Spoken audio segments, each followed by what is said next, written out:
Today's topic is how COVID-19 has affected real estate, and more specifically, how has COVID-19 affected rental properties versus seller-financed properties.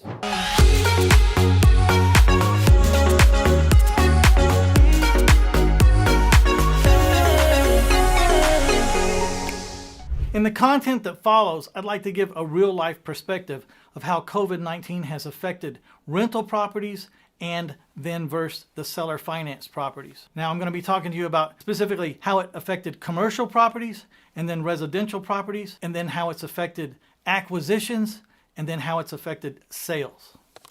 We can learn a lot about the durability and the dependability of our cash flows from different strategies when we watch them go through periods of chaos, like a recession or lately a pandemic. Now I can tell you from firsthand experience, some strategies boom in chaos, and that was the case of the recession of 2008, 2009 that extended on and through the 2014, 15, 16. And I can tell you firsthand that the rentals and the seller finance strategy boomed during that time. And the reason is because during times of chaos, typically banks will shut down and tighten up. And that means that people can't buy houses as readily because most people need to deal with a bank or a mortgage company to get a loan to buy a house. So when no one can buy a house, then they have to use a different strategy. When no one can buy a house using traditional lending institutions like a bank or a mortgage company, then they have to turn to being a renter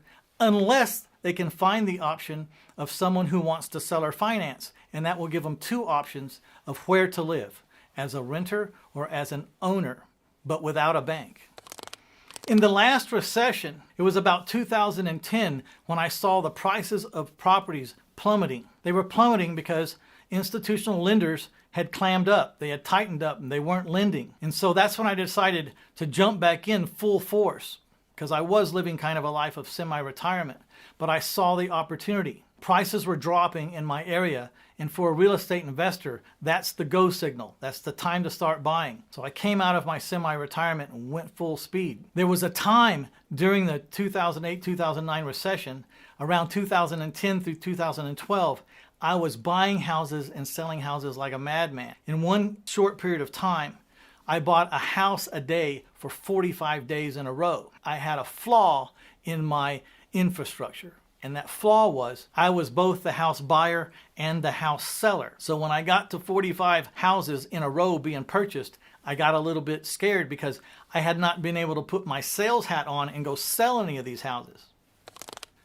Now, in conjunction of having 45 houses stacking up because I just bought them, I was also getting my fair share of foreclosures. And when I looked at the list of vacant houses that I had, it wasn't just the 45 houses I bought, it was the 45 houses plus 15, 20 houses that I had to file foreclosure on that I had gotten back. And so now it was like I had 70 houses. And so I had to stop buying, even though buying was still a great opportunity. And I had to put my salesman hat on and start getting these houses occupied and start getting them producing income so I could mitigate my liabilities. It's a pretty good strategy when you can do good in the good times and you can boom in the bad times or the chaotic times. That's a great strategy. And I'm so glad that I took on the seller finance strategy and was a professional at that strategy when these chaotic times struck, because they proved very dependable and very durable during these times. So let's talk about how COVID-19 affected commercial properties. While I am not a professional full-time commercial property investor, I do have my fair share of small little commercial places, but further than that, I'm friends with lots of people in the commercial space. And I'm friends with lots of bankers, and I got to talk to all of them. And I was learning that commercial property was not really a good place to be during these chaotic times, especially during the pandemic. During the pandemic, there was quarantines and business essentially stopped. And all of these businesses in these little strip centers and businesses in these office complexes, high-rise office complexes, the big ones, or the small little office complexes, they started losing tenants. They started losing cash flow because even if the tenants weren't moving out, they weren't able to pay. And this was a big problem. I was really, really happy that I had chosen to stay in the lower to middle single family residence as my asset, because everyone needed a place to live no matter what the chaos. And I was filling that void, and I had properties for those people, and that never seemed to go away. That need to have a roof over your head and a place to sleep at night and take a shower in the morning and raise your family, that need doesn't go away during chaotic times.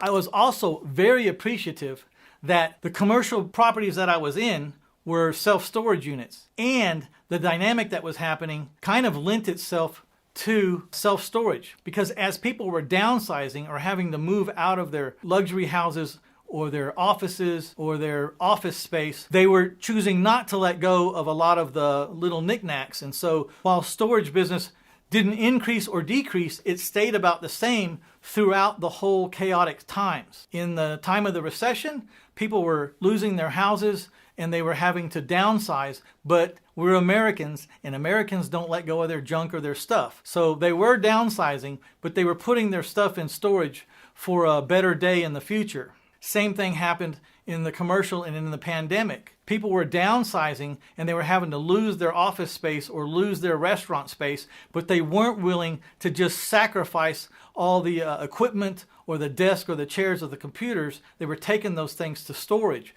So storage didn't increase or decrease, but it stayed flat, right, as always, like business as usual through these two chaotic circumstances. So in a nutshell, if I had to choose between single-family residences or commercial during chaotic times, I would pick single-family residences. So before I talk to you about how COVID-19 affected my residential sales and the seller financing strategy and how it affected my residential acquisitions, I would like to take a pause for a second and ask you, if you're enjoying these kind of conversations and this kind of content, please hit that like button for us. It helps us a lot and it'll let the world know that we're delivering good content. Also, share this with people that maybe don't even know that this kind of free content exists. And that would be very helpful for all of us. And last but not least, if you haven't subscribed, please subscribe. There is a lot of content coming over the next year. So let's talk about how COVID-19 affected my acquisition. It was tough in 2020. It'll be a year that I'll never forget because inventory dried up. I was having no problem selling my properties, but I was having problems acquiring properties. Why was this? Well, we've narrowed it down to a few reasons. Number one, people were afraid to move and they were afraid to let strangers into their house. So the MLS listings dropped substantially, like over 50%. So people that didn't have to sell right now were just not moving. They weren't doing anything. They were just sitting down. The other thing is the courthouses were shut down because of COVID-19 and the quarantines. Courthouses were not able to process bank foreclosures. They were not able to process any kind of foreclosure, and they weren't processing evictions. Now, those two things, foreclosures and evictions, were a mainstay of where we found opportunity to buy distressed properties under time pressure. And now the time pressure was gone. People were sitting in their properties, not paying their mortgage payment, with no way to get them out.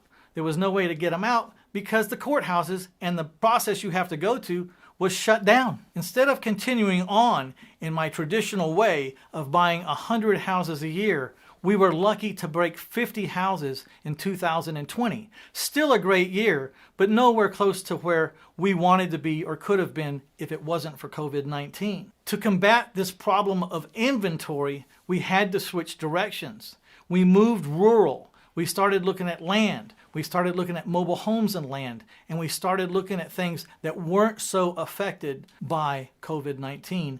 And that's how we managed to buy at least 50 properties in 2020. So how did COVID-19 affect our sales? Well, sales were booming. Banks had tightened up because they were scared of the pandemic. They weren't sure how it was going to work. They were already having problems, major problems on some major fronts with all the commercial loans they'd made, and they weren't sure how to handle it. So as a reaction, they just shut down on loaning on everything. And that meant people had only two choices if they wanted to make a change in their housing. They either had to change and become a renter, or they had to change and become an owner via seller financing.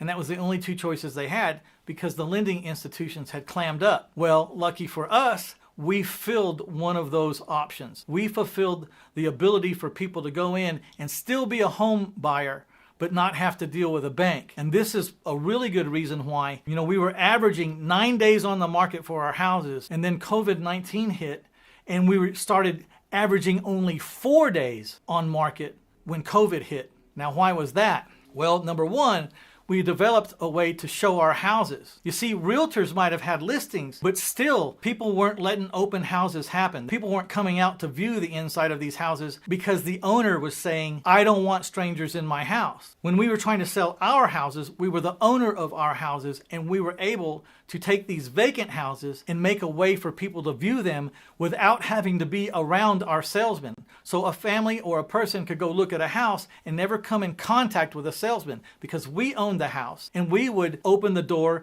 and leave it for them to view, but our salesman would sit out in the car and would talk to them on the phone. But the key to this, real estate agents could have done that too. The problem was the owners weren't letting the agents show their house. We were the owners, so we solved that problem, and we just went the rest of the way in the scenario by having the salesman sit in the car on his phone talking to the people as they walk through the house. Our sales never slowed down and they never stopped. In fact, they picked up. It became very apparent that our days on market was dropping from 9 down to about 4 days on the market because of that. The number one reason why I like seller financing over rental is the mindset of the occupant. An owner sticks and stays, even during chaotic times. It's their home, for heaven's sakes. They can't just replace it. I had gotten decent down payments from these people, and because it was their home, they had made improvements, they had families, they had school districts they weren't willing to change, and that mindset of being an owner will push through a lot of chaos and a lot of difficult times. Just think of yourself. If you have to fight for a rental property or fight for your home, which one are you fighting harder for? You're going to fight harder to keep your home. You'll let everything else go. So that's why I like seller financing over rentals, and certainly like seller financing houses over commercial property. So with that, I'm going to give away a webinar on the art of creative real estate investing. So if you'll just go to 1000houses.com and look for the free giveaway under that name, Art of Creative Real Estate Investing, click on that link. It'll be digitally downloaded, and you will be in business in a few seconds,